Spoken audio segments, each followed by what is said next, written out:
Hello and welcome to another Train Sim World 2 video. This video is all going to be about this scenario right here, high speed run.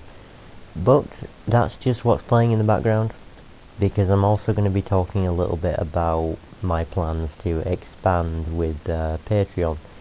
So the way this is going to work is I'll quickly introduce the whole idea of what we're doing today. I'm doing a scenario which is quite weird. It's a pre-made thing by the game, so the developers have actually made this, and it's a mission called High Speed Run, and all I have to do is take over a 395 that's apparently running late. Even though it is running late, I get there on time anyway, with a few minutes to spare, all the way to Ebbsfleet. But then beyond that, I'll be going to, I believe, Strood, yeah? I think it says Strood at the top there. Yes, it does.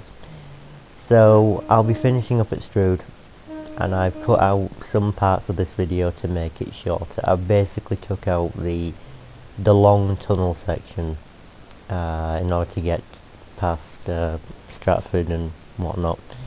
So you'll pretty much see me skip towards Ebbsfleet in about, I don't know, 3-4 minutes. But that's to come later on.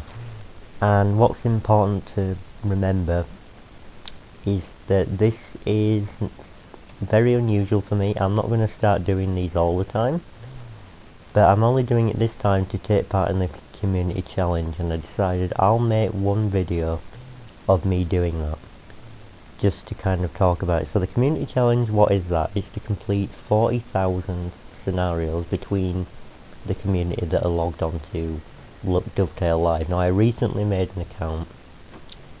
another account with Dovetail Live. I had one before, but I forgot my login details, so that's not great.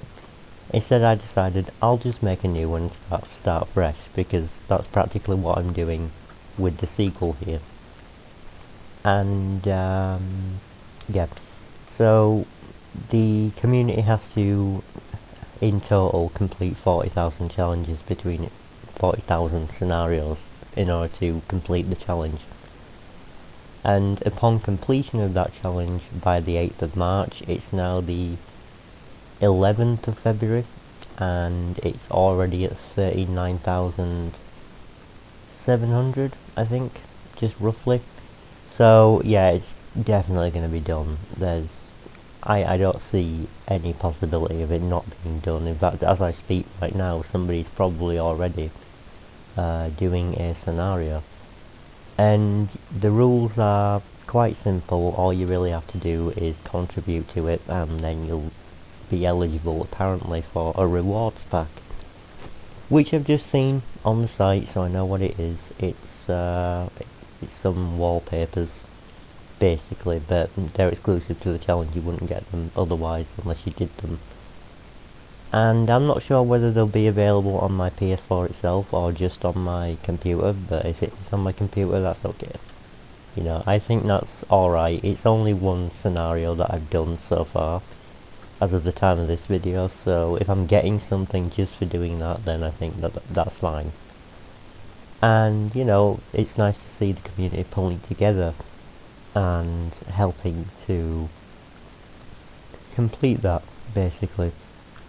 So yeah, that's all very well and good. And they are planning, I think, on doing more of those. I hope so. So maybe in the future I'll have more community challenge stuff to talk about, and it revolves around Southeastern High Speed. It only applies to Southeastern High Speed, by the way. Now the likelihood is, if you already play the game, you already know about it. If you don't know about it by this point, you can still contribute, but I think once we hit 40,000, I think that it's technically over. So when it's over, you might not, if you take part after that, you might not get it. But they may offer it up until the 8th of March or something like that. I skipped ahead there, just to save us some time on this video. Otherwise it would have been about 35 minutes long. I've cut it down to 25, so 10 minutes saved. And yeah, here we are at Ebbsfleet. Now there are some stuff there's some stuff to say regarding Patreon. I'll make a Patreon specific video for people who need to know about that, and just mention it in this one as well, just because it's nice to be aware of what's going on even if you're not a patron yourself. I don't have very many patrons, I've only got about 5 or 6 at this point. But I think that's okay, because the project that I've got is fairly niche that I'm raising money for. That's why I'm making a Patreon in the first place. I'm even doing stuff like that. And it is worth noting that Train Sim World 2 doesn't take any money out of Patreon. So everything that's raised by Patreon, all of the either the one-time donations or the subscriptions, those actually contribute to the project. They don't contribute to Train Sim World 2 in any way. So none of the money that I take out of Patreon goes into this game, because this is so niche. It's basically just another thing where people can interact if they feel like it. I don't want to get people interested in my videos and basically, hey, you know, if you want to watch something, I make videos. They may not be the greatest thing in the world, but hey, they are at least there. And yeah, so I'll make a Patreon specific video, but basically this is how it's going to work. Patrons will be asked every single month to basically fill out a Google form, which includes things like what locomotive do you want to see in your dedicated video or stream. It can be a video or a stream if it's an especially long journey that they want me to make. So I'll kind of do it based on thresholds. I'll do 5 miles, 10, 20, 30, all the way up to whatever the highest number is. I think the highest number will probably be around 50, 45, that kind of distance there. And if it's an especially long journey, I'll include it in a stream. And yeah, if it's a short journey, then I can do it in a dedicated video. But ideally I want to reward people for sticking around, just for sticking around and being there and looking at stuff, with a tailor-made video just for them, featuring a train that they would like to see in a special video or stream. So I'll mention, if it came from Patreon, this idea, I'll mention that. As for mentioning people's names, as you know, the specific names of the people involved, that's something that I may not do, because people might prefer their privacy and just prefer that, even though it is just a video game, it's a niche thing and I don't think many people will be watching or take interest. I still do respect people's privacy on the matter, and I won't mention names if they request not to. I'll just include that as an option on the form. Do you want your name, specific username from Patreon, be mentioned during the video or at any point? And if they click no, then I just won't mention it. I'll just say it's a Patreon. But yeah, that's how that's going to work, and I do hope that it will give me some interesting results.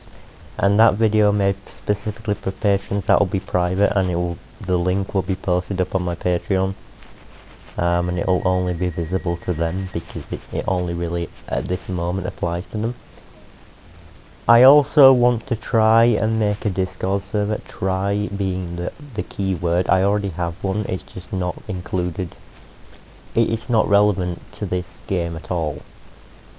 My plan is to kind of make a Discord server where it's focused around this community. So then, you know, it's just a very specific interest. So I might do that. I have joined another person's, I'm not going to mention which one. But yeah, I'll see what there is regarding that. And I may not end up making one of my own at all. I may just join another person's and, I don't know, take part in things that they might be taking part in at the moment. But yeah, I do respect people's privacy. If they don't want me to mention names or anything specific, then I just won't. because I think that's quite important these days. Yeah, I would like to talk a little bit about the roadmap situation that's been going on with Train Sim World. Basically, the people at Dovetail have been having a little bit of a problem with the roadmap recently, most notably is because it didn't really work as intended. And it's not a new issue, it's been happening for a while now. Ever since they introduced the roadmap, it's had a little bit of an issue with it, whereby patch notes and things that have been fixed are not clear to the people who are interested in that. So what they will do is, in the roadmap, they'll say, oh, we're fixing something on, let's say, Southeastern High Speed. But then when the patch notes are released, they use essentially developer speak in hexadecimal and all of those things that regular people don't understand. And so nobody really knows in the patch notes which thing applies to what thing, which parts have been fixed, which bits haven't. I know they said they were going to fix some things, but then have they? Is it included in this or no?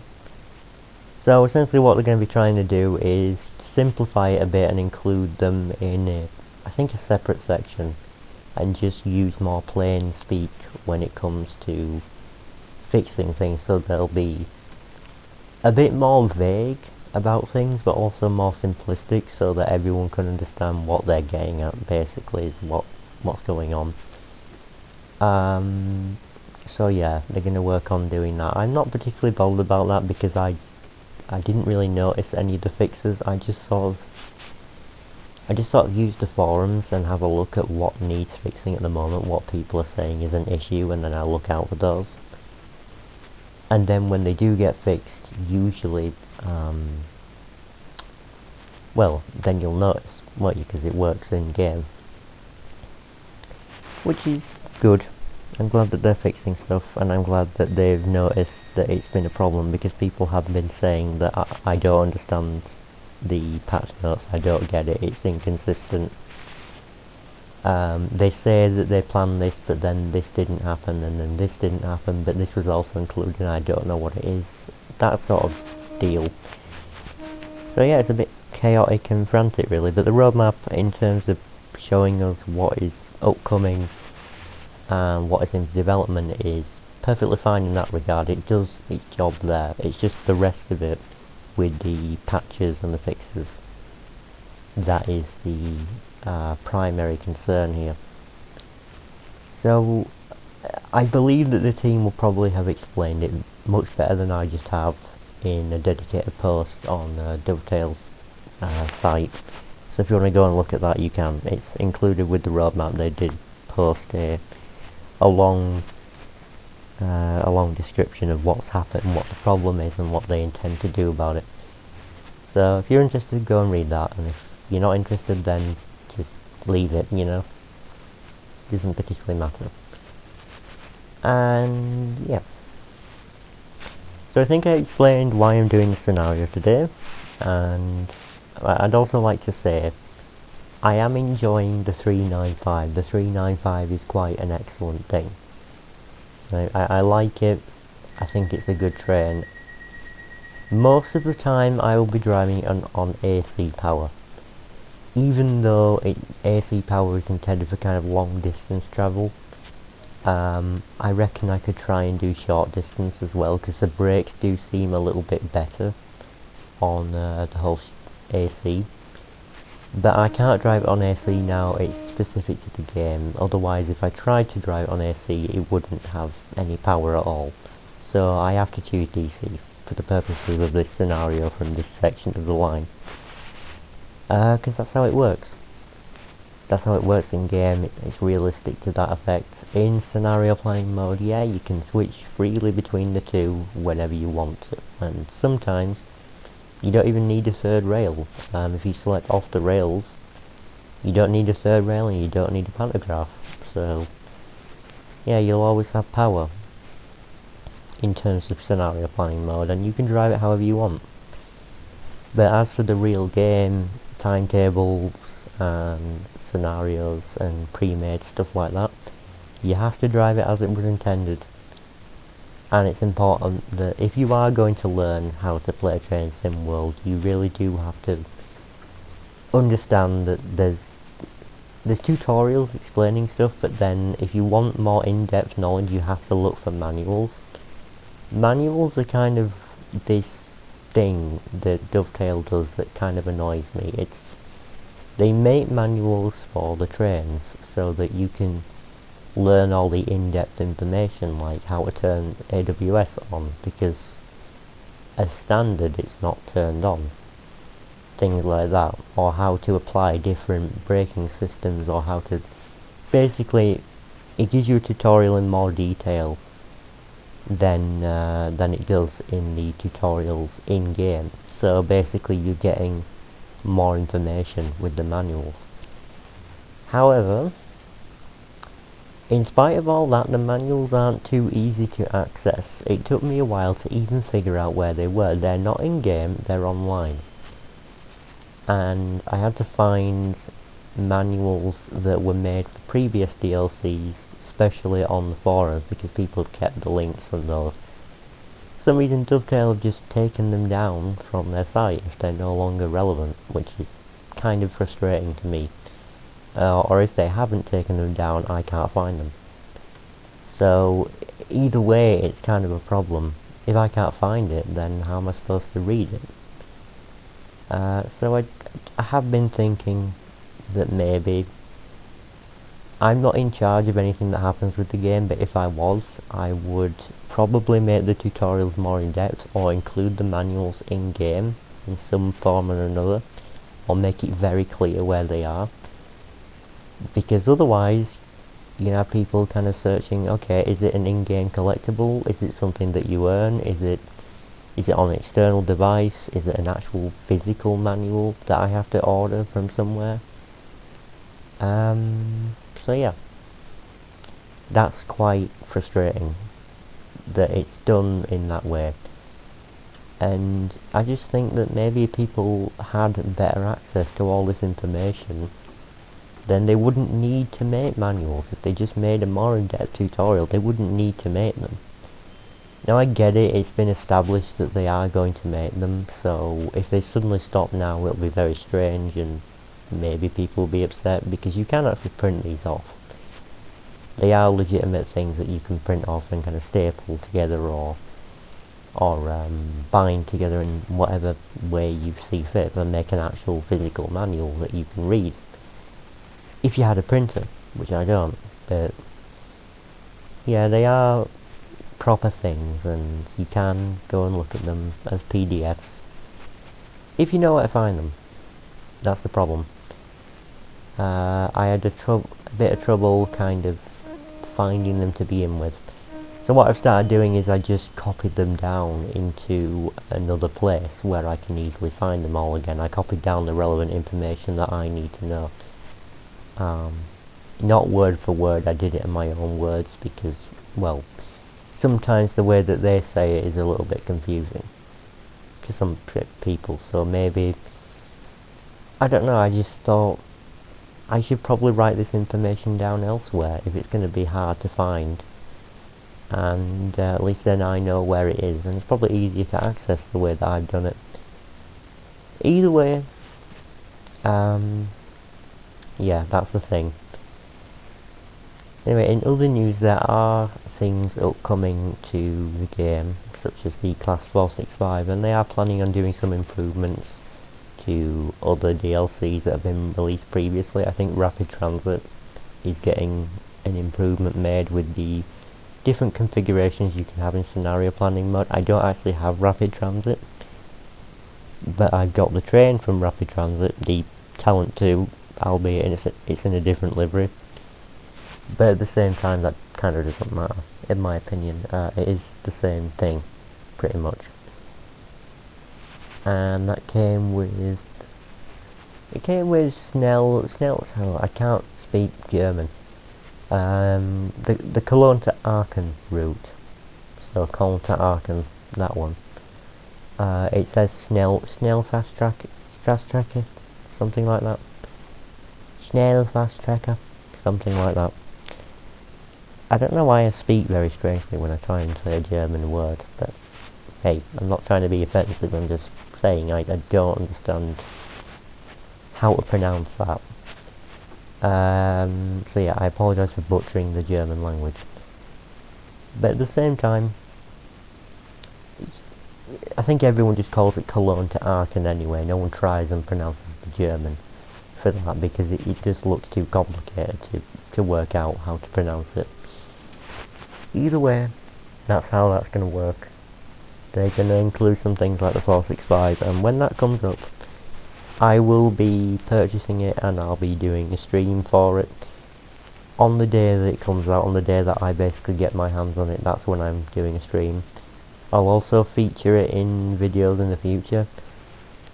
The whole Patreon making posts about trains thing has kind of replaced the need to do showcase videos, so at the moment what you've been seeing is showcase videos, basically showing off each individual train in its own video so that you can get a feel for what they're like. But then, do people really want that? It would take a while to do every single train in every single video. It would take a long time, and one of the reasons that I kind of switched over to doing the whole Patreon post about trains thing is because it's quicker to do that than it is to make an entire fully fledged video. And basically the posts tell you everything you need to know anyway.